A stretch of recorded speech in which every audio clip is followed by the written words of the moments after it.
Sejam todos bem-vindos à nossa live. Eu sou a professora Cristiane Gondim, faço parte da equipe de ciências da CEMED. Vou conversar com vocês a respeito da nossa formação, que é a transposição didática no uso das tirinhas. Eu quero apresentar a professora Leila, que está aqui comigo, dá um tchauzinho. Junto com a nossa equipe, nós temos a Nathalie e o Gils. Então, hoje eles não vão estar presentes nessa live, mas quero dizer que nossa equipe deseja a vocês um bom ano e que vocês possam discutir, aproveitar dessa live com a gente. Então, vamos começar. Bom, o nosso tema é ciências, né, do sexto ao nono, nós somos da equipe do sexto ao nono, a transposição didática para o uso de tirinhas e charges no ensino remoto. Por favor, pode passar. A nossa chefia pertence à SUPED, né? O professor Leonel, nosso superintendente, e a nossa gerente, a professora Mônica Inácio. Por favor, pode passar. O objetivo da nossa formação. A nossa formação pretende apresentar o processo de transposição didática e discutir o potencial do uso de tirinhas e charges na sala de aula, né, para o ensino de ciências. Pode passar, por favor. Bom, inicio falando da transposição didática. A transposição didática, ela foi cunhada inicialmente na didática da matemática. Então, ela é de uma linha francesa, e aí a gente se apropria aqui de Yves Chevalard, que é quem, na verdade, discute a transposição didática voltada para as discussões de ensino e aprendizagem. Inicialmente, ela foi discutida por Michel Verret. Michel Verret, que é um sociólogo, que discutiu somente o tempo que o aluno utilizava para fazer as suas atividades. Então, ele ficou nessa discussão. Chevalard, mais tarde, se aprofunda dessa teoria para discutir como é que esse conhecimento chega ao estudante na sala de aula. Então, o Yves Chevalard tinha essa preocupação. Como é que chega aquele grande conhecimento que a gente aprende na academia até o nosso estudante? Como é que a gente faz com que esse conhecimento chegue até lá? Então, pode passar, por favor. Bom, aqui eu coloco o conceito de transposição didática para vocês. Então, é um conteúdo do saber que foi designado como saber a ensinar. Então, ele sofre daí um conjunto de transformações adaptativas que vão torná-lo apto para ocupar um lugar entre os objetos de ensino. O trabalho que transforma um objeto do saber a ensinar em objeto de ensino é denominado transposição didática. Então, Cris, o que é isso que você acabou de falar propriamente? Bom, isso é toda a transformação que a gente faz. Vamos dar um exemplo aqui. A gente lá na faculdade, quando a gente fazia ciências físicas, biológicas ou biologia, a gente tinha um grande conhecimento que o nosso professor de qualquer área, de botânica, de zoologia, nos passava em sala de aula. Só que esse conhecimento, ele vem de algum lugar, ele vem de uma academia, ele foi descoberto por alguém. Então, essas transformações, na verdade, é a maneira como o professor se utiliza para que esse conhecimento chegasse até nós, acadêmicos. E a mesma coisa a gente faz, a gente pega o grande conhecimento, ainda que é da academia, e transforma, na verdade, eu falo transforma, porque em alguns momentos a gente acaba reduzindo para que o estudante tenha acesso. Mas para que tudo isso? Para a gente tornar esse conhecimento um pouco mais compreensível, de fato compreensível para o nosso estudante. Pode passar, por favor? Bom, aqui a gente traz para vocês um triângulo didático. Chevalard diz o seguinte, né? Na verdade, vem anterior a Chevalard a discussão do saber do professor e do aluno, essa triangulação. Aqui a gente traz o triângulo didático proposto por ele, que é o campo epistemológico. Então, o campo do saber que existe e que a gente trabalha com ele o tempo todo A nossa ideia, enquanto professor nesse campo, é trazer esse conhecimento, passar para o campo psicológico, trazer esse conhecimento ao nosso estudante também no campo psicológico. O professor e o aluno, é claro, estabelecem as suas relações, tanto o aluno quanto o saber, o professor quanto o saber, isso é inegável.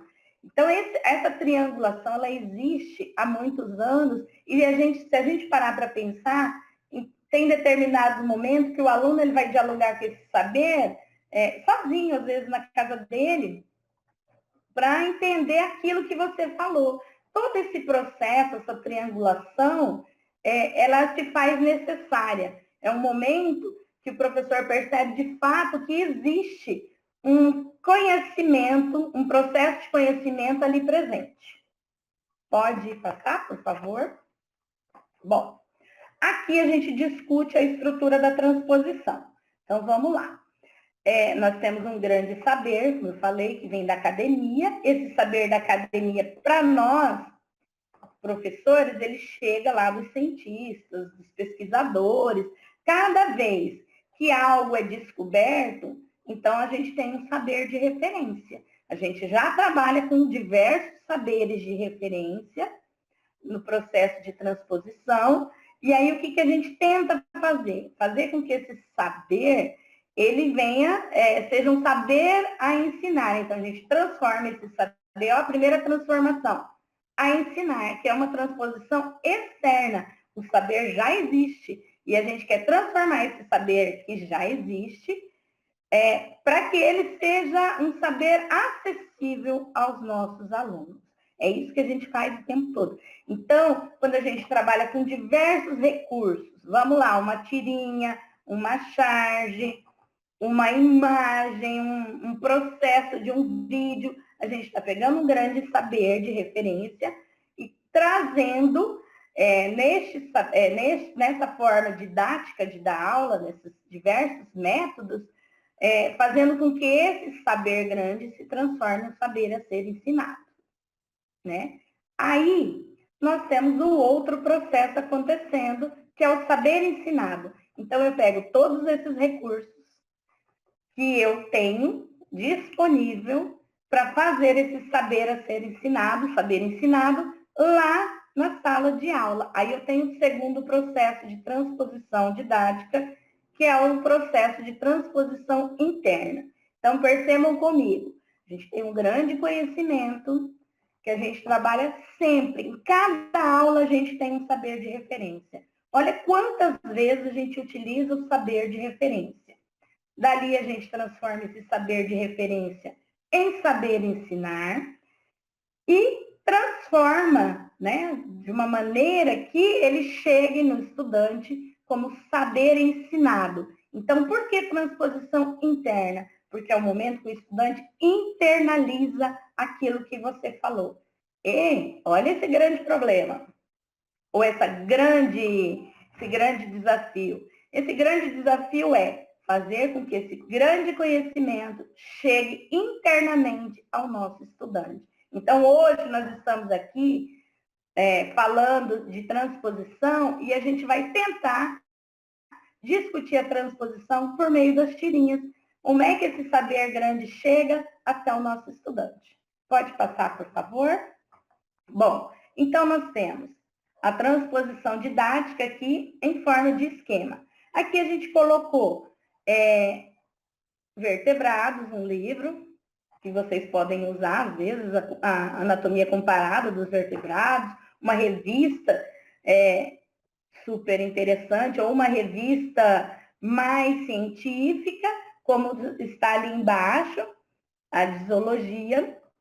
O que a gente faz? A gente pega esse saber de referência, muitas vezes de diversas fontes. Esse é um grande exemplo que a gente colocou aqui.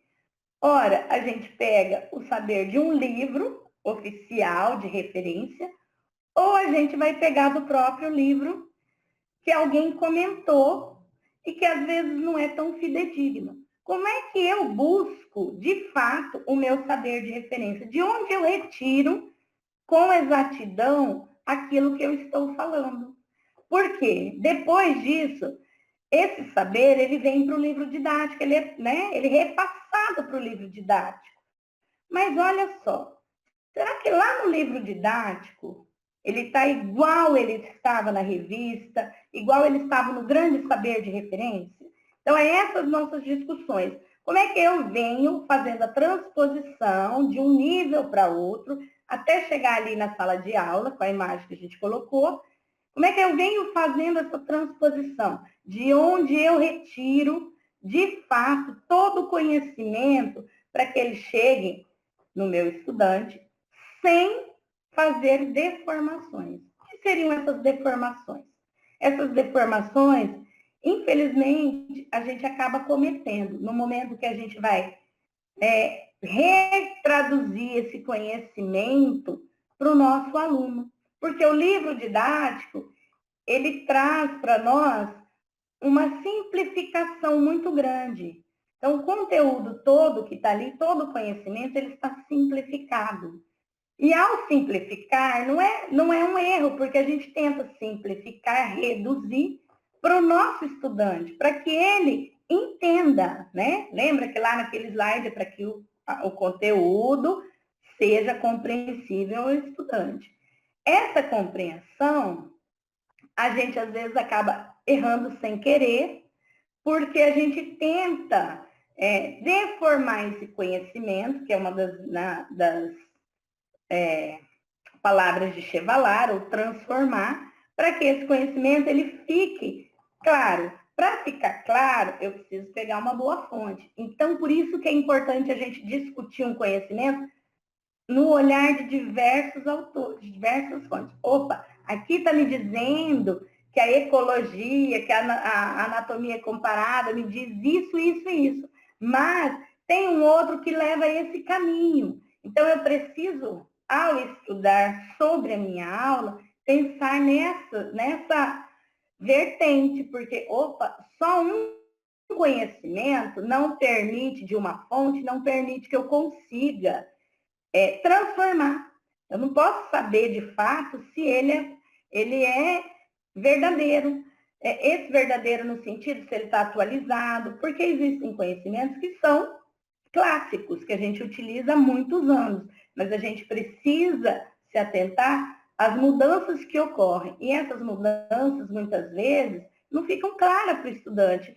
Se ele era de um ano, ele aprendeu de uma maneira e teve uma mudança, a gente precisa mostrar de onde saiu, voltar na história e mostrar, olha, isso aqui mudou por isso, né? Aquilo que você sabia não é que está errado, é que houve uma mudança. Então, tudo isso, para o aluno, é meio complexo, se eu não conseguir fazer, de fato, uma boa transposição, uma boa explicação. Por isso, a gente colocou aqui esse esqueminha, que é o que acontece muito em sala de aula. Então, eu reforço mais uma vez, a gente prestar atenção nas diversas fontes que a gente utiliza para a nossa aula, para a nossa transposição, tá? Tudo bem? Podemos passar? Então, nós vamos para a noosfera agora.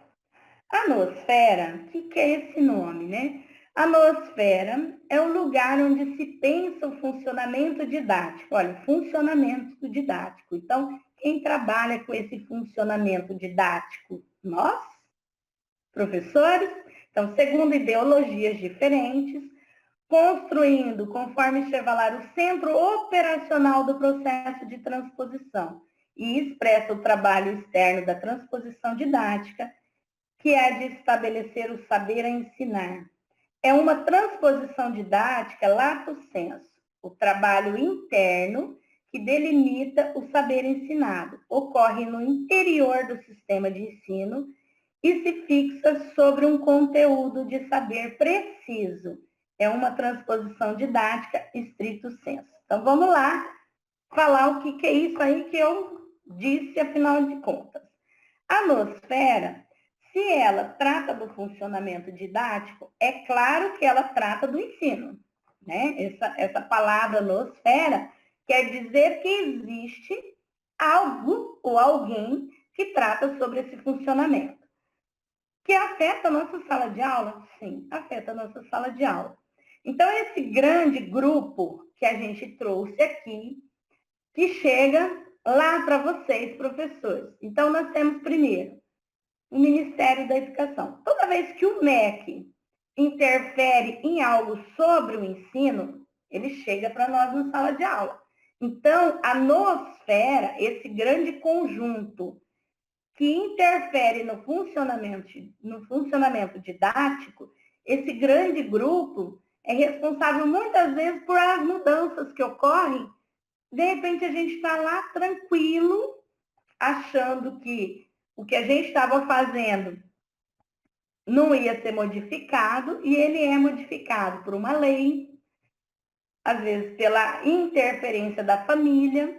Como assim? Esse grande conjunto, ele interfere nesse funcionamento. Então, eu tenho o MEC, vocês tinham o PCN, diversas leis que vocês trabalhavam, ok, na sala de aula, interferia, vocês trabalhavam conforme aqueles documentos. O Ministério da Educação chega com a BNCC. Então, a BNCC traz de outra maneira. Opa, então eu tenho que mudar. Então, esse grupo mudou? Mudou a maneira como eu tenho que ensinar. Então, mexe também no processo de transposição? Mexe. Se eu estou dando um determinado conteúdo na minha escola, que eu trabalho, vamos falar de um conteúdo polêmico. Eu estou falando da sexualidade. Surgiu um assunto e o professor pega essa linha para trabalhar, porque surgiu um momento específico com os meus alunos que é importante que eu trabalhe. Mas aí, às vezes, eu posso ter um conflito com a família, dependendo da maneira com que eu trabalho. Então, a família pode interferir também na forma com que eu trabalho, com esse funcionamento didático? Pode também. Então, a noosfera, ela atua diretamente. Às vezes a gente fala, não, eu trabalho assunto e a família não interfere. Mas um desses elementos, e existem vários elementos, ele faz com que a gente modifique a nossa maneira de ensinar e a forma de transpor esse conhecimento. A gente colocou políticos ali, porque às vezes ações políticas, projetos de determinados políticos chegam para nós, e aí a gente tem que executar. Ah, mas eu não ia falar sobre isso. E aí chega para você, professor, fazer a transposição disso para o seu estudante, né? E toda vez que a secretaria ela modifica alguma coisa, também chega para vocês, chega uma CI para vocês. Então, todo esse grupo, que é um grupo muito grande, que a gente só simplificou aqui para que vocês entendam, eles transformam a rotina do professor e a maneira como o professor ensina. Às vezes falar, vocês inventaram uma nova coisa agora. Não, não é invenção. É que chegou alguma mudança, alguma alteração que refletiu para você lá. E esse grande grupo, o Chevalar e o professor Paes, que está ali embaixo, a fonte, chamam de noosfera. Tá? Podemos passar? Aí, professores, eu chamo a atenção aqui sobre a vigilância epistemológica. Só um pouquinho. A vigilância epistemológica, esse conceito, né, de transposição didática, enquanto refere-se à trajetória do saber sábio para o saber ensinado, e, portanto, a eventual distância obrigatória que os separa. Testemunha o questionamento necessário ao mesmo tempo em que se torna sua primeira ferramenta. Para a didática, é uma ferramenta que permite reconsiderar e examinar as evidências, reconsiderar e examinar as evidências, colocar em xeque as ideias simples, se livrar da familiaridade enganosa de seu objeto de estudo. Em suma, né, é uma palavra que lhe permite exercer uma vigilância epistemológica. Eu li isso aí, Cris, o que significa isso? Significa, segundo Chevalar, a vigilância é o momento em que você, que está atuando na didática, professor, você precisa ser uma pessoa que reconsidera, que examina todo o material, todo o processo de ensino. Então, eu, professor, tenho que ser essa pessoa vigilante tenho que manter uma vigilância epistemológica a respeito de todo o conhecimento que chega para mim e que eu vou fazer a transposição ao meu estudante. Nossa, que difícil e que complexo.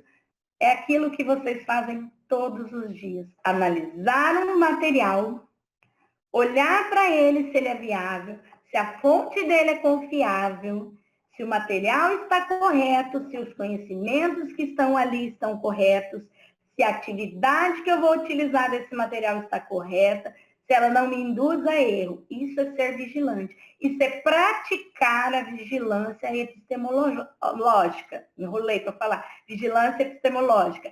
O que acontece? Isso é um trabalho diário do professor. Diário. Noite e dia o professor tem que fazer isso, tá? E agora nós vamos para o último slide, que é a minha parte, antes de eu passar para a Leila. E a gente vai falar um pouquinho das dificuldades que a gente, enquanto professor, apresenta na sala de aula, para que, de fato, essa transposição ocorra, ou usando tirinhas, charges, vídeo, filme, o que for. A gente tem determinadas dificuldades. A primeira é a falta de tempo cronológico. Esse tempo cronológico é muito complicado. A gente, enquanto equipe de ciências, ouve muito. A gente tem pouco tempo para trabalhar determinado assunto que é complexo. Concordo com vocês, porque as habilidades que estão no referencial, elas são complexas. Então, a gente precisa usar a nossa vigilância, analisar a habilidade, ver como é que eu vou utilizar essas habilidades, fazer com que ela, nesse tempo curto cronológico que eu tenho, para conseguir desenvolver nos meus alunos essas habilidades. Então, ele é um grande fator que dificulta o processo de transposição, porque a gente tem 4 aulas por semana, em determinado ano, e tem determinado ano que a gente tem 1 aula por semana. E aí eu preciso associar meu tempo cronológico com as habilidades, com o conhecimento que envolve essa habilidade. É bem complexo. Então, isso é uma grande tarefa que a gente tem, por isso a vigilância foi citada aqui. Problema com a metodologia. Olha só, a gente tem 4 aulas, 1 aula no 9º ano, e aí eu tenho esse problema com a metodologia. Eu pensei que determinada metodologia fosse possível ser utilizada, fosse possível eu fazer com que esse conhecimento fosse acessível. E aí, de repente, na minha aula não deu certo, mas o meu tempo cronológico não permite com que eu volte. E aí eu tenho uma deficiência da transposição. Então, esse é um outro fator. Então, a gente precisa pensar, usar a nossa vigilância o tempo todo para pensar em qual metodologia é mais adequada para eu abordar determinados conhecimentos. Depois, nós temos uma sobrecarga de atividades. Sim, vocês têm uma grande sobrecarga de atividades. Principalmente agora que a gente vê no período remoto, essa sobrecarga ela fica mais nítida para nós. A gente não está em contato físico com um estudante, mas a gente está o tempo todo em volta de conhecimento, mexendo com muitas questões da escola e que muitas vezes afetam o nosso psicológico e essa sobrecarga impossibilita esse processo de transposição. É muita coisa, é muito assunto, é muito conteúdo, como é que eu vou fazer? Então, a gente precisa pensar também o que é viável para nós, professores. Outro quesito que dificulta é a falta de aprofundamento. Olha só, isso, às vezes a gente fala, mas ele não tem maturidade suficiente, nosso estudante, para aprender determinado conhecimento. E a gente não aprofunda. Nem para o estudante, e às vezes eu tenho deficiência enquanto professor, que é um tema muito, que a gente percebe nas pesquisas, e a gente discute muito, é a astronomia. A astronomia, ela faz com que muitos professores não queiram trabalhá-la e a gente dá de maneira superficial. Então, essa transposição não ocorre da maneira como deveria. Outro ponto que a gente discute é a dificuldade de interação no período remoto e no período regular. Essa dificuldade que a gente tem que o aluno interaja conosco. Essa é uma das grandes dificuldades. Nesse momento, eu creio que tem sido uma das maiores também para todos os professores. O outro quesito que a gente pontua aqui é a dificuldade de retorno do estudante, tanto da atividade, tanto da aprendizagem, porque às vezes o que a gente gostaria enquanto professor nesse período é que ele desse um retorno e falasse, olha, professor, eu entendi lá que você falou sobre ecologia, isso. É esse retorno que a gente gostaria e que a gente não tem. Então, a gente fica sem saber no período remoto se de fato ocorreu essa transposição. E a gente fica tentando retomar, porque ninguém disse, mas o nosso tempo cronológico não nos permite tamanhas retomadas. Então, é bem complexo. Aí a gente faz diversas tentativas para se aproximar dessas dificuldades, para tentar superar. Então, nós temos o domínio da ciência e do saber escolar. Então, olha só, são duas coisas. Nós precisamos, na sala de aula, fazer com que o nosso estudante tenha o domínio da ciência, eu tenho que fazer a transposição dela exatamente como ela é, e fazer com que o saber, que ela seja associada a esse saber escolar, que isso seja importante para ele, que ele consiga pensar, olha, isso que o professor está falando se relaciona a isso com a minha vida lá em casa, ou eu nem pensava sobre isso. Então, esse domínio e esse saber, eles devem caminhar junto. Às vezes caminham junto? Não. Às vezes é muito complicado isso acontecer no processo de transposição. Por isso, inúmeras tentativas. O tempo didático e o tempo de aprendizagem é outra coisa que a gente precisa alinhar, porque o tempo didático que a gente trabalha de conhecimento, que envolve os saberes, é um. E o tempo de aprendizagem do estudante é outro. Então, a gente precisa alinhar esses dois para que eles, de fato, caminhem junto o tempo todo. Então, essas dificuldades, elas acontecem constantemente. Então, a gente quis trazer para vocês o processo de transposição, porque é algo muito importante no processo de ensino e de aprendizagem. Então, eu quero dizer para vocês que essas dificuldades, elas acontecem há anos, não é uma coisa nova, eu não estou trazendo nada tão novo para vocês, mas é algo para a gente se pensar nesse período remoto e quando voltar também pensar sobre o processo de transposição, que na verdade a gente quer, com tudo isso, deixar esse conhecimento acessível ao estudante, mas que ele não seja deformado, que a gente não crie obstáculos nesse processo de ensino. Muitas vezes a gente quer reduzir e a gente acaba reduzindo de maneira que a gente deforma e o conhecimento ele vai para o estudante de maneira totalmente equivocada. Então, a gente precisa pensar sobre isso. Um exemplo de simplificação que a gente tem é o nosso referencial circunstancial. Ele é a simplificação do nosso referencial maior, mas a gente não transformou nada, a gente somente simplificou. Então, isso é uma simplificação. Agora, quando eu simplifico e reduzo e transformo ele de outra forma que o aluno não compreenda, então eu acabei de deformar totalmente o conhecimento.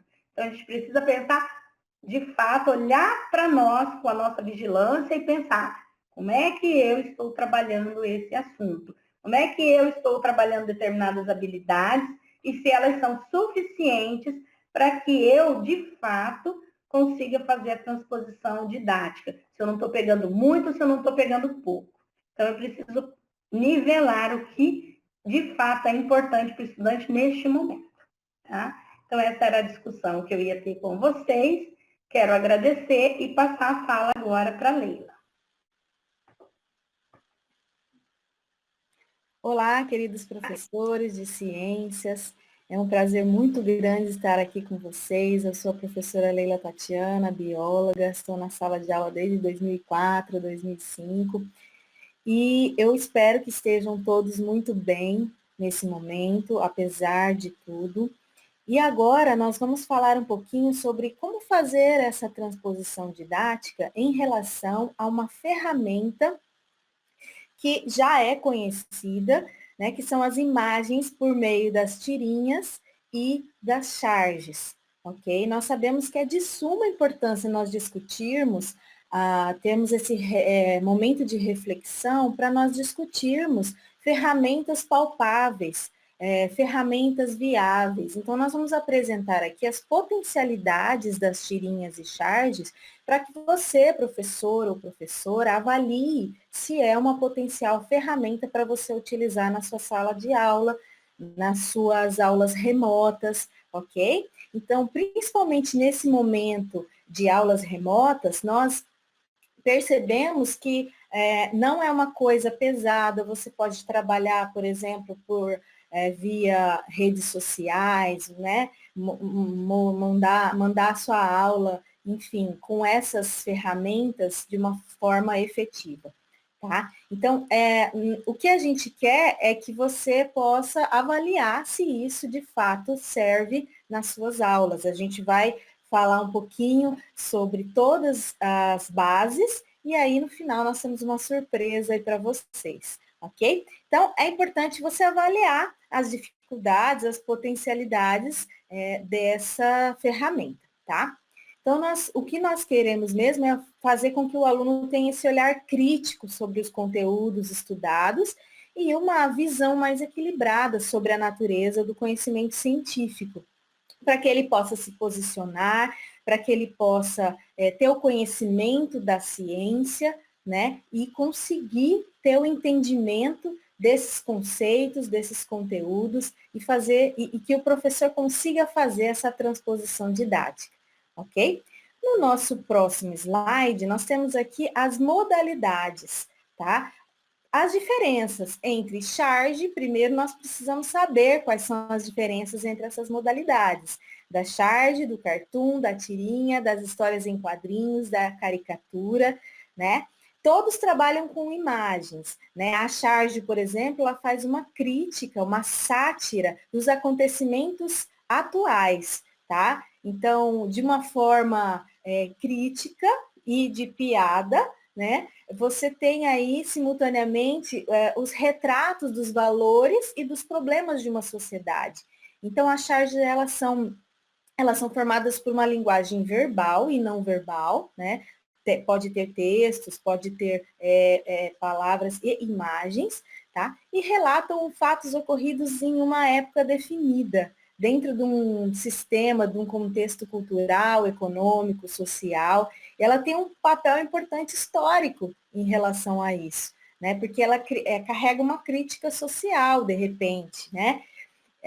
E ela foi criada lá no século XIX, né, por pessoas, de repente, que estavam ali opostas ao governo, pessoas críticas, que queriam se expressar de uma maneira inusitada, jamais apresentada, e ela costuma ser publicada em jornais, em revistas, em livros, podem ser encontradas na seção de opinião, né? Essa é a charge. Aqui nós temos um exemplo, aqui em cima, essa figura do planeta Terra tentando respirar, né? Falando dos problemas ambientais que nós estamos passando nesse momento. Aqui nós temos o cartoon. O cartoon é um gênero jornalístico considerado opinativo ou analítico que critica, satiriza por meio do grafismo e do humor.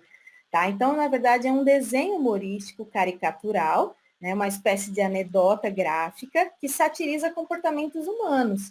Ela é geralmente publicada em jornais também, né? E podem ou não levar uma agenda, ser acompanhada, desculpa, de uma legenda, tá? E ela pode acompanhar de balões, cenas, onomatopeias, que são os barulhos, né? Você expressar os barulhos, enfim. E é associada por fatos e textos atemporais. Então, não retrata uma pessoa de maneira isolada, mas uma coletividade.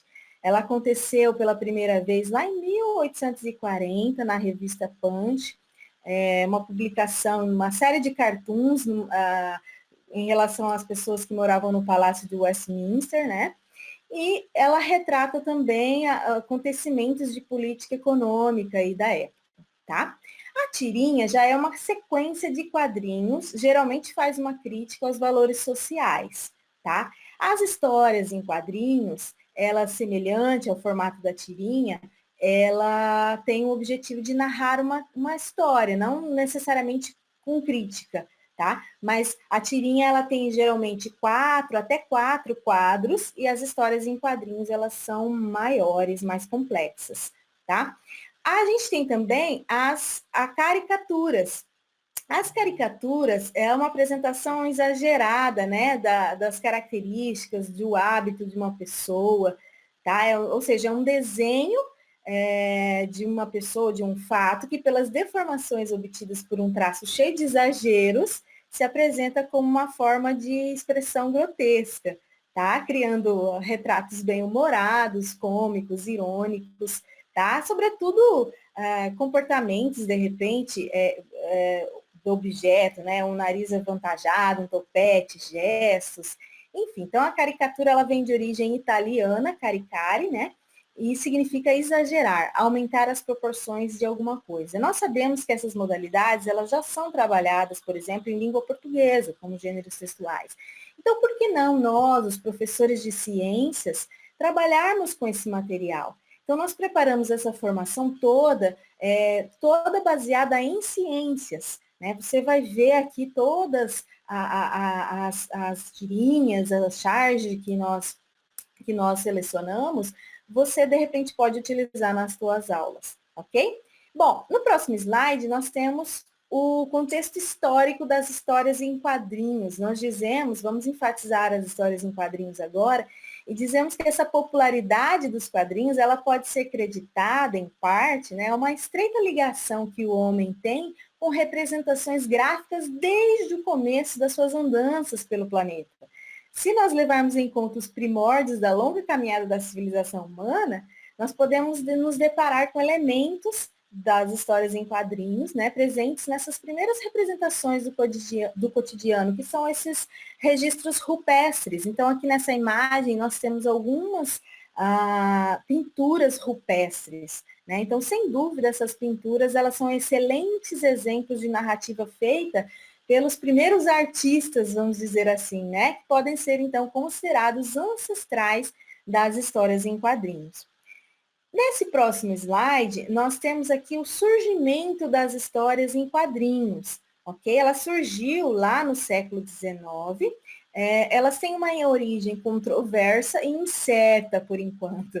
Diversos países estão pleiteando aí a paternidade dessa linguagem, né? Os livros norte-americanos, não tem dúvida, eles dizem que a primeira história em quadrinhos é dele, foi o Yellow Kid, tá? Foi criado lá em 1895 por Richard Outcault, no jornal New York World, mas a Inglaterra também apresenta páginas desenhadas por Gilbert em 1884, como prova de que os quadrinhos são uma invenção inglesa, tá? Já os alemães, eles podem afirmar que dois artistas foram os primeiros heróis dos quadrinhos em 1865, o Max e o Moritz, né, de Butch. Mas, por outro lado, os espanhóis também podem falar dos quadrinhos de Goya, no início do século XIX, tá? E no Brasil, nós nos orgulhamos do ítalo brasileiro Ângelo Agostini, que inventou os quadrinhos em 1884. Então, você percebe que é uma construção muito antiga, né? É uma ferramenta que nós podemos lançar mão agora para ajudar nas nossas transposições didáticas na sala de aula. Não podemos esquecer também de grandes cartunistas, desenhistas, como Ziraldo, Maurício de Souza aqui no Brasil, né, que muito contribuíram também nessa área, ok? Aqui nós temos uma linha do tempo com contexto histórico, certo? O contexto histórico da história da HQ, né?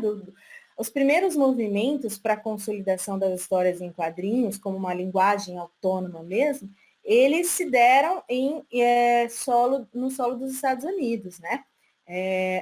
Então, foi o Yellow Kid, em 1895, publicado pela primeira vez nos jornais lá em Nova York.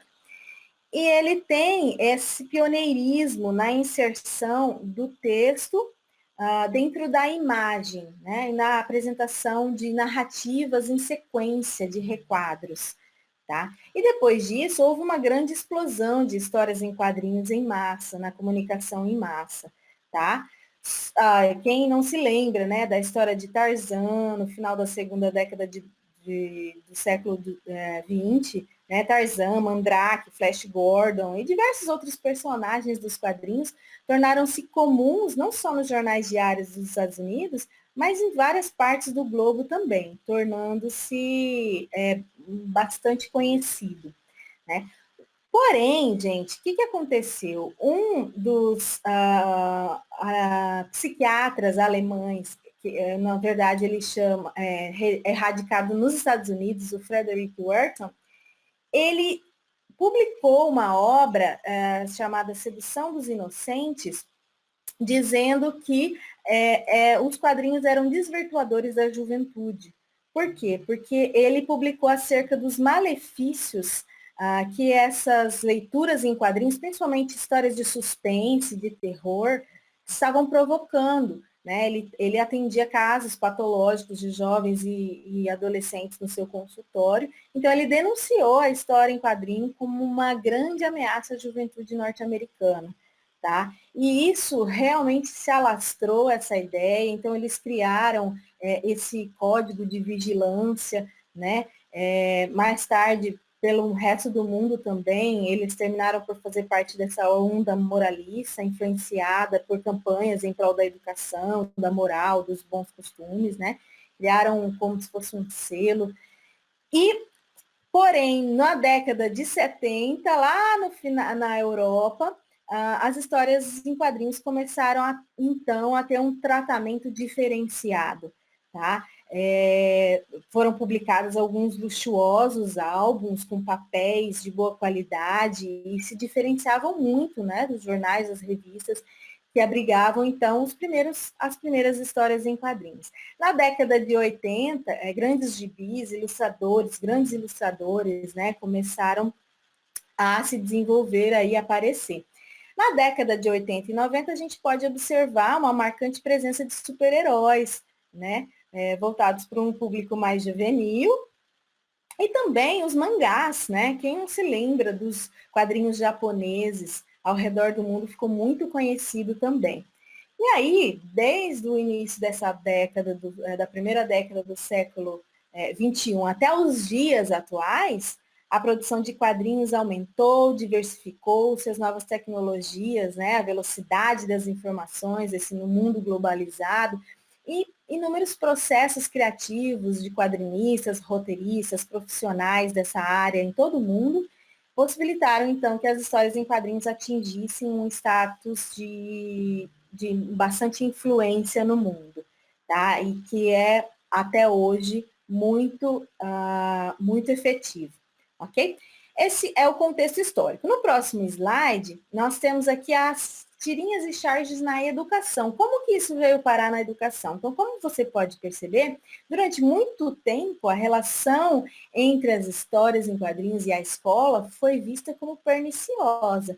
Então, foram necessários mais de 100 anos de existência para que esses preconceitos e essas visões deturpadas caíssem por terra. Né? E somente na década de 70 é que esse quadro começaria a mudar. Tá? Então, na Europa, por exemplo, a utilização de quadrinhos foi em apoio ao tratamento de temas escolares de uma forma lúdica, né? E já se acentuou na década de 70, possibilitando um aprendizado, né, de alguns temas mais agradáveis aos leitores, enfim. Aqui nós temos, por exemplo, uma tirinha tirada do livro de ciências. Né? Nós temos aqui uma foto no primeiro quadrinho de uma mãe grávida, sentadinha num sofá, e uma criança perguntando, desculpe pela pergunta, mas como esse bebê vai sair daí? Aí a mãe responde, o médico vai me ajudar a empurrá-lo para fora. E no último quadrinho, a criança assustada diz, você tem um médico aí dentro também? Então, aqui você pode trabalhar questões de gravidez, né, em relação ao parto normal, enfim, você pode trabalhar diversas questões relacionadas com essa tirinha, certo? A inclusão efetiva das histórias em quadrinhos nos materiais didáticos começou de forma leve, né, bem tímida, Mas com resultados favoráveis dessa utilização, os autores de livros didáticos começaram, de fato, a incluir com mais frequência esses quadrinhos nas suas obras, aumentando aí a penetração no ambiente escolar desse tipo de material, certo? No Brasil, principalmente após a avaliação realizada pelo Ministério da Educação lá nos anos 90, os livros didáticos passaram a diversificar essa linguagem e complementar, né, nas atividades para os alunos, enfim. Aí foram inclusos também os quadrinhos no Programa Nacional Biblioteca nas Escolas. E a referência do PCN também, dos Parâmetros Curriculares Nacionais, representaram um avanço aí na educação para que os docentes possam aproveitar o potencial desse recurso facilitador de interdisciplinaridade, contextualização, leituras ricas em significado. Ok? Então, a partir de 2006, os quadrinhos ganharam oficialmente as prateleiras das escolas. Né? Hoje a gente vê esse material de forma bastante efetiva nas escolas. Bom, agora nós podemos falar um pouquinho, vamos nos ater mais às tirinhas e quadrinhos, certo?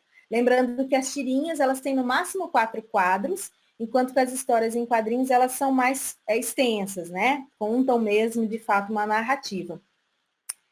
Aqui nós temos um exemplo, nós estudamos vários artigos, dissertações e teses a respeito desse assunto, inclusive está na nossa referência, aqui no final desses slides, esse material que você vai ter. Uma das pessoas que influenciou foi o Alves, né? Ele escreveu e trabalhou com o Cerrado e as tirinhas. Depois vocês procurem, é um material riquíssimo, tá? Tudo sobre o Cerrado, é impressionante. E aqui a gente pode ter um exemplo de uma ave, é uma tirinha com 3 quadros, né? No primeiro quadro, uma ave pergunta: quem disse que em Minas não tem mar? E no segundo quadro mostra uma plantação, né? Bem vasta ali. E aí ele fala mar de soja. Então aqui você pode discutir diversas temáticas, né? A questão da expansão agrícola, a questão da alimentação, a questão econômica, social, da utilização mesmo do solo, né? Enfim, então você pode trabalhar diversos temas relacionados com essa tirinha, certo? Aumentando aí, dando significado, né, ao processo de ensino-aprendizagem para que os alunos possam entender o assunto e discutir de uma forma efetiva, certo? Então, é claro que ela está ligada a um tema ambiental, mas existem diversos assuntos que você pode trabalhar, você não precisa ficar raso, né? É claro que é preciso o olhar do professor, né? Então, a gente precisa perguntar o que mais o professor pode tirar dessa cena, né, dessa tirinha, dessa imagem, para se utilizar dentro da sua aula. Que abordagens ele pode se valer para a sua utilização? Será que os quadrinhos eles são apenas acessórios, uma pausa, um respiro em meio a tantos textos didáticos, mapas, gráficos e tabelas? Qual de fato é a contribuição nos processos de aprendizagem desse material? Como gerar conhecimento através desses quadrinhos? Qual é a percepção dos alunos em relação a tudo isso? Tá? Então, tudo isso nós vamos discutir aqui e sugerimos que vocês leiam as pesquisas, né, e as referências que nós colocamos no final dessa apresentação, ok? Agora, nós vamos falar um pouquinho sobre as vantagens, tá? Você vai avaliar se é viável ou não nas suas aulas. Mas existem muitos cientistas já estudando as vantagens e a viabilidade da utilização desse material em aulas que não sejam simplesmente de língua portuguesa. Sabemos que a tirinha, por exemplo, ela tem uma natureza interdisciplinar. Você pode trabalhar a arte, você pode trabalhar a linguagem, você pode trabalhar em ciências. É muito interdisciplinar, geografia, né? Então, é importante a gente perceber que existe uma natureza muito vasta e interdisciplinar para se trabalhar com esse material. Possibilita relacionar o conteúdo com o dia a dia do aluno, né? Traz o conteúdo de uma forma lúdica, faz essa aproximação entre o conhecimento e o cotidiano do aluno. Então, tem o potencial de chamar a atenção dos alunos. Nós sabemos que existe um apelo visual muito grande hoje, né, em relação aos videogames, aos vídeos de ação, cores, luz, muito movimento. Então, por que não pegar essas ferramentas também e trazer para a educação? E trazer para chamar a atenção dos nossos alunos, né? Esse material tem esse potencial, certo? É uma forma de mapear também as concepções dos alunos. Você pode, de repente, levar uma tirinha para iniciar uma aula, né? Com algumas motivações, né? Combinar aí os textos, estimular a imaginação do aluno e a produção própria dele. Porque ele vai ver uma imagem e ele vai ter que interpretar essa imagem. Depende muito do conhecimento que ele tem também sobre a vida, né? Então, é importante que ele vai ter que argumentar com as suas palavras. Ele não vai copiar do texto e explicar. Ele vai interpretar da maneira dele e vai utilizar aí da sua própria crítica, da sua linguagem para se expressar, certo? Ele tem que elaborar essa interpretação, tá? Então, a tirinha ela é uma codificação mais rápida mesmo, né? É uma alternativa viável em detrimento da apresentação tradicional, tá? E como você pode utilizá-la? Então, como eu falei, você pode começar a aula com uma tirinha, geralmente com temas mais comuns, mais gerais, né? Em outros momentos, você pode usar esse material para retomar o que já foi discutido. Então, por exemplo, o conceito de gene, de elétrons, de repente são conceitos que no começo o aluno não sabe muito bem o que é, mas para você retomar no final, né, fazer um resumo da tua aula, enfim, já dá para utilizar as tirinhas, tá? Então, nós percebemos que elas apresentam grande potencial para a introdução de novos conceitos, para motivar o aluno no início de uma discussão, abrindo espaço mesmo para o aluno se expressar, né? E o professor precisa também ter aí, trabalhar os conteúdos de uma forma de acordo com o potencial da turma. Nós sabemos que existe muito isso, né? Cada turma é diferente uma da outra, cada aluno é diferente um do outro. Então, por que não trabalhar com essa ferramenta para traduzir essa linguagem artística aí para os conteúdos abordados na aula, ok? Então, existem diversas vantagens nas pesquisas que foram feitas com os alunos em relação a esse material, se percebeu uma efetiva maior ensino-aprendizagem aí com as turmas que foram trabalhadas, tá? Agora, é claro que também existem desafios. No próximo slide, nós temos aqui os desafios e cuidados, né? Os cuidados que o olhar do professor deve ter para que a gente não utilize essa ferramenta de uma maneira equivocada, tá? É importante a gente perceber que pode ser que haja uma dificuldade de elaboração de questões, né, sobre essa tirinha. Então, por isso essa formação, para que a gente aponte caminhos para o professor conseguir trabalhar de uma forma efetiva, tá? A dificuldade de interpretação da tirinha, às vezes o aluno não tem o conhecimento daquele assunto, né? Às vezes múltiplas interpretações, então a dificuldade de relacionar o conteúdo científico com o conteúdo da tirinha, certo? Deve ter uma intencionalidade do professor. No próximo slide, nós temos aqui uma tirinha de um ribossomo, né? Um DNA, um pedaço ali de gene, chega dizendo, doutor ribossomo, eu tenho uma mensagem do DNA para você. E o ribossomo diz, vejamos. Então, ele entra, né, dentro do ribossomo, e ele fala, é um pedaço de proteína, fica pronta já já. E aí, daqui a pouquinho, sai o DNA ali, né? A proteína, na verdade, né? Então, assim, é uma forma engraçada de mostrar a participação do ribossomo na formação de proteína para o DNA. Então, assim, esse é um conteúdo específico, né? Você percebe que, às vezes, o aluno não tem familiaridade com isso. Por isso é importante o professor avaliar os níveis cognitivos do aluno. Você não pode pegar uma tirinha complexa e dar para um aluno do 6º ano, né? Uma do 9º. Então, é importante você avaliar os níveis cognitivos. E o papel do professor é fundamental, porque ele precisa avaliar a linguagem, entender também a evolução dos quadrinhos, das tirinhas, como tudo isso influenciou ao longo das décadas a educação, né? E perceber que, de fato, quando os alunos têm o conhecimento, eles podem até mesmo criar as suas próprias tirinhas. Nós vamos ver aqui mais para frente como nós podemos utilizar essas tirinhas, tá?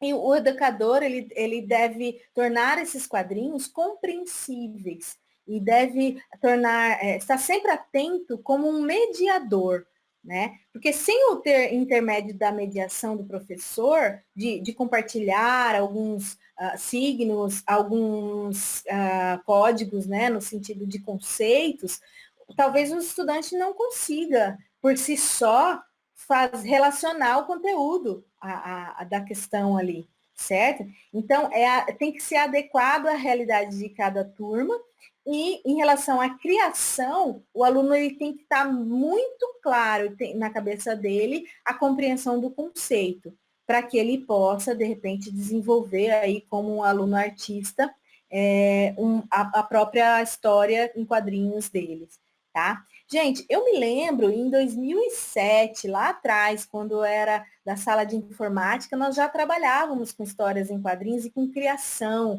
né? No computador, na sala de informática, enfim. Então, é uma ferramenta impressionante que libera mesmo a criatividade do aluno, certo? Dos nossos estudantes. Então, o professor tem que criar essas situações didáticas que estimulem a aprendizagem para evitar essa questão da memorização mecânica, né? Para trazer aí uma aprendizagem mais prazerosa, ok? No próximo slide, nós vamos entender como explorar o potencial das tirinhas e charges nas nossas aulas de ciências. Nesse slide posterior, nós temos um exemplo prático. O exemplo prático de como utilizar uma charge, né? Então, aqui nós temos uma imagem de um pai e um filho dentro de um barquinho. Tá chuva, tá sol, tem um pinguim ali numa geleira, tem poluição, tem uma industrialização ali, uma fumaça, tem um aquecimento global, tem o derretimento das calotas polares, tem um desmatamento, umas árvores ali queimadas, né? E o pai diz, eu não entendo como esse clima, eu não entendo mais esse clima, filho. O pai diz, e o filho diz, se quiser eu posso te explicar, pai. Porque com certeza ele foi na tua aula e ele descobriu que de fato existem questões ambientais aí muito amplas, né? Então, a gente pegou aqui essa habilidade 16 do 8º ano, que seria discutir iniciativas que contribuam para restabelecer o equilíbrio ambiental a partir da identificação de alterações climáticas regionais e globais provocadas pela intervenção humana. Então, aqui nós temos uma charge problematizadora. Você pode fazer uma tempestade de ideias no início de uma aula, por exemplo, né? Para que você possa iniciar uma discussão, ok? Então, você vê o potencial que, de fato, existe nessa imagem, tá? Na próxima imagem, nós temos aqui a primeira maneira de como trabalhar as tirinhas e as charges, né? Nós pegamos a habilidade 5 do 6º ano, que é explicar a organização básica das células, seu papel como a unidade funcional e estrutural dos seres vivos, e para trabalhar aí aspectos de mitose, né, a célula se dividindo. E aí nós temos uma charge aqui, de umas células conversando, né? Uma conversa entre as células. E aí as células se dividindo, ele dizendo assim, ó, estou tão cheio de trabalho que eu vou acabar tendo que me dividir em dois. Né? Então, é uma charge social dizendo da muita demanda de trabalho? Mas nós também podemos trazer isso para a questão, você vai vendo que ele vai dividindo, né? Então, você pode trabalhar a mitose, o machucado, como é que fecha, a cicatrização, enfim. Então, são trabalhos aí, são áreas que você pode abranger, abordar em relação à interpretação do aluno, tá? No próximo slide, nós temos uma outra variedade de atividade que são 3 quadrinhos. No primeiro, nós temos 2 planárias, né, com esse gorro todo, com as suas sabres, que são as espadas do Star Wars, né, vamos dizer assim. Então, a tirinha diz assim, ó, se os Jedi fossem planárias, as lutas não teriam fim. E aí aparece um monte de planárias ali mais para frente, né? Você pode trabalhar a questão da regeneração das planárias, né? As características dos seres vivos, enfim. Então, é uma outra possibilidade também. Só que essa tirinha ela só faz sentido se você tiver os dois conhecimentos do Star Wars, né? Que seria aí essa febre que existe no meio dos adolescentes, e das planárias, aspectos da zoologia, né? Aspectos das características dos animais invertebrados. A gente tem também a nossa habilidade relacionada a isso, ok? Então, é uma outra maneira. Você vai pedir para o aluno interpretar essa questão aí, tá? No nosso próximo slide, nós temos aqui uma outra maneira de trabalhar as tirinhas e charges, que é com a criação, certo? Você pode pedir para o aluno criar acerca de algum assunto, né? A sua própria tirinha, a sua própria charge. Então, você vai desenvolver outras habilidades. Você vai desenvolver a habilidade, por exemplo, do menino de desenho, de criação, de criatividade, né? Esses dias mesmo eu estava vendo uma entrevista de um astrofísico, um criador de conteúdo, que tem canal de divulgação científica, e ele se destacou no começo da sua vida numa entrevista de emprego, porque ele havia no seu currículo um pequeno detalhe que chamou a atenção do contratante, né? Que era desenhar histórias em quadrinhos. Então a gente percebe que parece uma coisa boba, mas de fato em algum momento faz diferença e nós podemos contribuir na vida do aluno em relação a isso,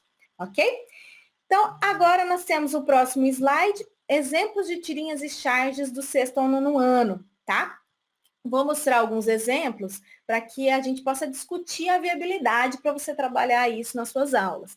Então, no sexto ano, nós temos a habilidade 1, que é classificar como homogênea ou heterogênea a mistura de 2 ou mais materiais.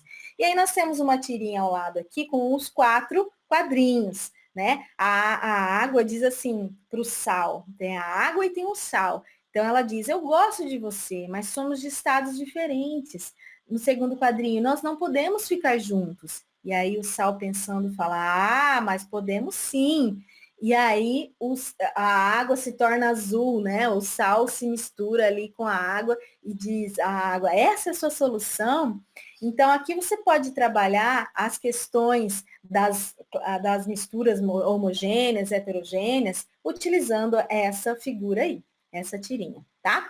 A próxima tirinha é sobre o cerrado, né? E aí nós colocamos a habilidade 7 do sétimo ano, que diz sobre os principais ecossistemas brasileiros, caracterizando quanto à paisagem, quantidade de água, tipo de solo, né?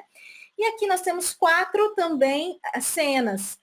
Primeiro, o café do cerrado, depois a cana-de-açúcar do cerrado, depois a soja do cerrado, e aí aparece uma avezinha falando, no cerrado só está faltando o cerrado mesmo.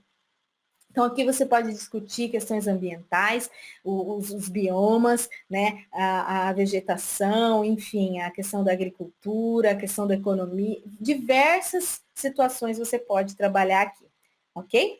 No próximo slide, nós temos uma tirinha relacionada à temperatura e calor, tá? Que é a habilidade 2 do 7º ano, que é diferenciar temperatura, calor, sensação térmica nas diferentes situações de equilíbrio termodinâmicas cotidianas. Então, nós temos aqui uma família na praia, no primeiro quadrinho, né? E o pai com uma leiteira na mão ali, né? Dizendo assim, ó, como vocês podem ver, ao nível do mar, a água ferve a 100 graus Celsius. Todo mundo suando ali, o pai, a mãe, a criança, né? E a mãe falando assim, mas você não conhece alguma experiência mais apropriada para nossa viagem de praia, né? Ela ali de biquíni, suando. E o pai fica pensando, pensando na terceira tirinha, e na quarta ele coloca lá.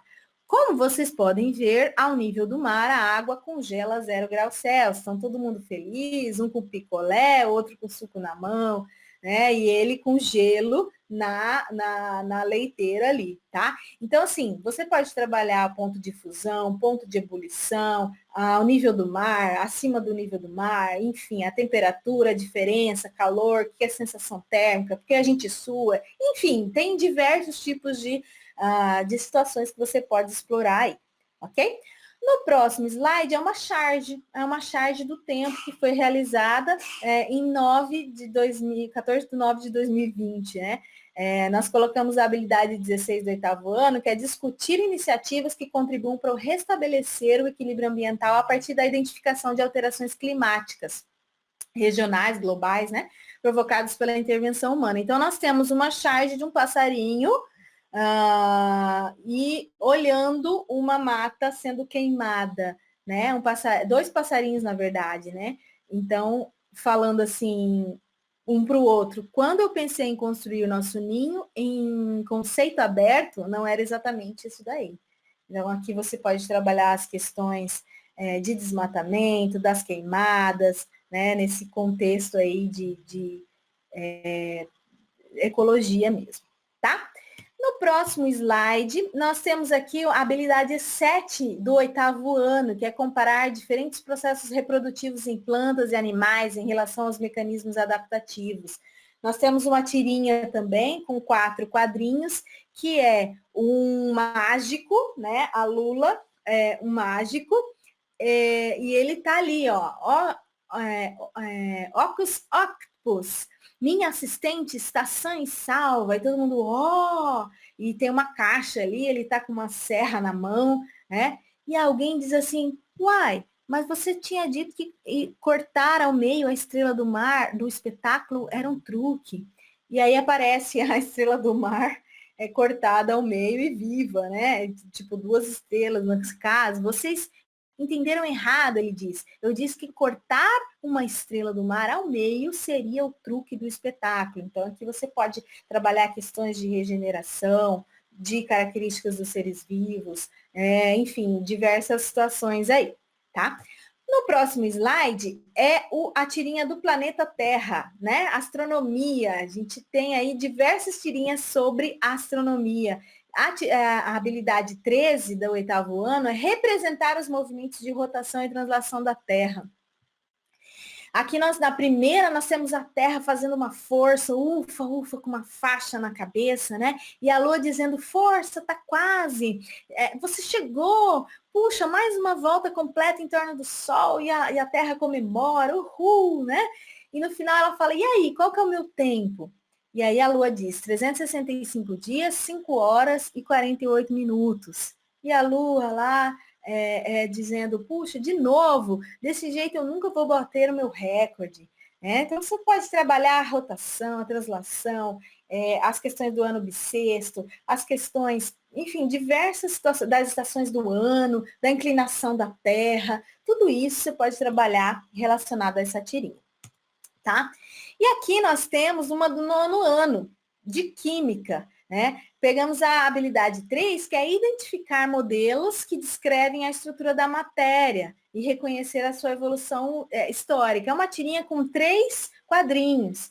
A primeira ali, o átomo, né? No caso ali, e o próton ou o nêutron, né? Dentro do átomo ali juntinhos, dizendo o que houve com o elétron hoje? E aí o outro responde, nada não, ele anda meio negativo mesmo.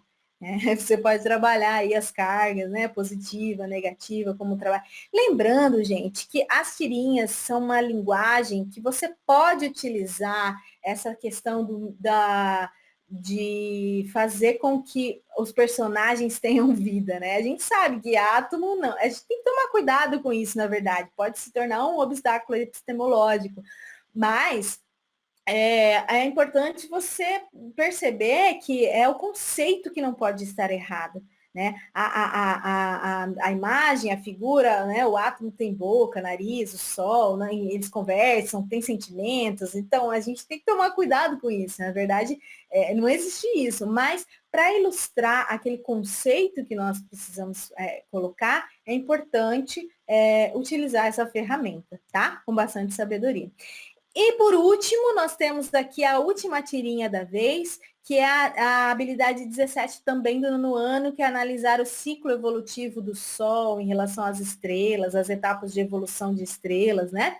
Nós temos ali alguém, um planeta conversando com o outro, talvez, né? Dizendo assim, ou uma estrela, talvez. Menina, você ficou sabendo quem morreu? E a outra pergunta, quem? Aí ela falou, Betelgeuse. Ela mesma, explosão fulminante. E ela fala, a outra, gente, ectoplasma. E a outra, e pensar que ela era tão jovem. E a outra responde, supernova. Então, você percebe que tem conceitos aqui que você pode abordar, né? Em relação às estrelas, o Órion, as constelações, o que é uma supernova, o que é uma explosão de uma estrela, como é que é o ciclo evolutivo das estrelas, quais as fases, tá? Então, você pode explorar diversas situações aqui nesse caso, tá? E para finalizar o nosso slide, o último slide, nós temos uma grande surpresa para vocês. Nós preparamos para os professores de ciências um banco de tirinhas e charges organizados em áreas, em pastinhas, tá? A pastinha da astronomia, dos seres vivos, da física, da química. É claro que nós vamos alimentando ao longo do tempo tudo isso. E se vocês quiserem contribuir também, fiquem à vontade, tá? Mas está nesse endereço aí, bit.ly/banco de tirinhas. Vocês podem usufruir desse material, que de fato tem diversas potencialidades. A gente quis, então, trazer para vocês essa ferramenta como um recurso, um potencial para tornar o conhecimento mais acessível para a compreensão, né, dos nossos alunos. Então, você percebe que, através de toda essa modalidade de trabalhando com imagens, você pode fazer uma transposição didática com mais tranquilidade, ok? É isso que nós gostaríamos de passar para vocês. Nós estamos muito felizes aqui de poder passar esse tempinho com vocês, tá? E temos as nossas referências, depois vocês deem uma olhada, por gentileza, tá? Essa Cerrado em Quadrinhos foi uma dissertação de mestrado que nós utilizamos bastante. E, enfim, existem várias outras referências. E, por último, no último slide, nós queremos agradecer a presença de vocês, a paciência de vocês. Aqui estão todos os nossos contatos. Nós estamos em teletrabalho nesse momento, né? E aqui está nosso e-mail. Não fiquem distantes de nós, vocês podem mandar e-mail, a gente atende muitos de vocês pelo WhatsApp, pelo telefone, nas demandas necessárias, né? Nós temos também o nosso blog de ciências, queremos incentivá-los a entrarem lá, porque várias coisas nós colocamos lá, tá? Assim, a gente está sempre alimentando, colocando materiais, lá você vai encontrar um quadro, inclusive, das habilidades que estarão nos cadernos esse ano, né? Que a CEMED está produzindo os cadernos esse ano de 2021.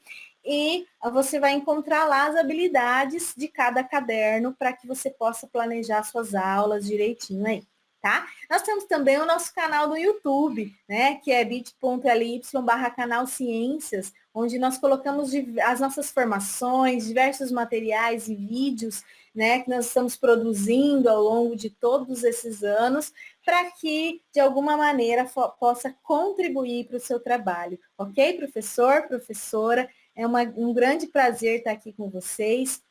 Esperamos que todos estejam bem.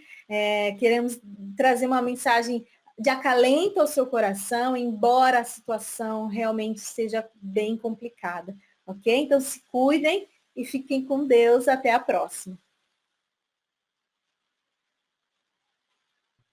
Eu agradeço também, em nome da nossa equipe, da Secretaria Municipal de Educação, eu agradeço vocês terem nos ouvido e a gente chegar um pouquinho perto de vocês. Muito obrigada.